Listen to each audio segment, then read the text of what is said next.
हम लोग भगवान से हमेशा कुछ न कुछ मांगते रहते हैं। हमारे मांगने का कभी अंत नहीं होता।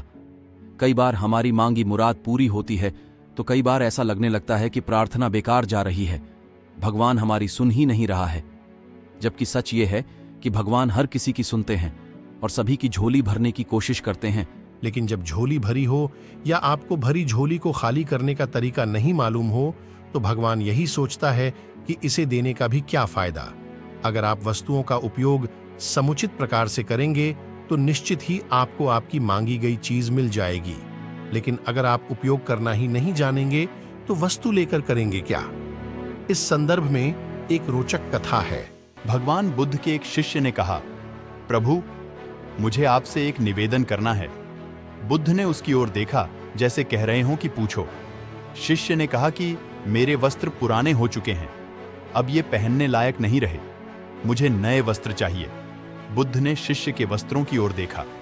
वस्त्र सचमुच बिल्कुल जीर्ण हो चुके थे। बुद्ध ने दूसरे शिष्य से नए वस्त्र लाने के लिए कहा। कुछ दिनों बाद बुद्ध अपने उस शिष्य के निवास पर पहुंचे। कुशल क्षेम के बाद उन्होंने पूछा, तुम्हें और कुछ तो नहीं चाहिए? शिष्य ने कहा कि मैं इन वस्त्रों में बिल्कुल आराम से हूं, मुझे और कुछ नहीं चाहिए। अब बुद्ध और शिष्य का संवाद शुरू हुआ जो इस प्रकार था। बुद्ध, अब जबकि तुम्हारे पास नए वस्त्र हैं तो तुमने पुराने वस्त्रों का क्या किया? शिष्य, मैं अब उसे ओढ़ता हूं। बुद्ध, ओढ़ने के पुराने वस्त्रों का क्या किया? शिष्य, जी, मैंने उसे खिड़की पर लगा दिया है। बुद्ध, तो क्या तुमने पुराने पर्दे फेंक दिए? शिष्य, जी नहीं, मैंने उसके 4 टुकड़े किए। रसोई में उनका इस्तेमाल चूल्हे पर से गर्म पतीलों को उतारने के लिए करता हूं। बुद्ध, तो फिर रसोई के पुराने कपड़ों का क्या किया? शिष्य, अब मैं उन्हें रसोई साफ करने के लिए प्रयोग करूंगा। बुद्ध, तो रसोई के पुराने वस्त्रों का क्या किया? शिष्य, प्रभु, वह अब इतना तार तार हो चुका था कि उसका कुछ नहीं किया जा सकता था।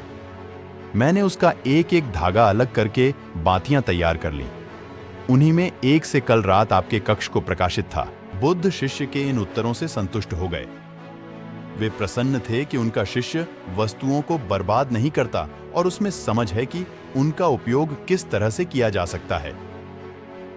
कथा सुनाकर संत ने कहा, इन दिनों जब प्राकृतिक संसाधन दिन प्रतिदिन कम होते जा रहे हैं तो हमें कोशिश करनी चाहिए कि चीजों को बर्बाद ना करें और अपने छोटे छोटे प्रयत्नों से इस धरती को सुरक्षित बनाकर रखें।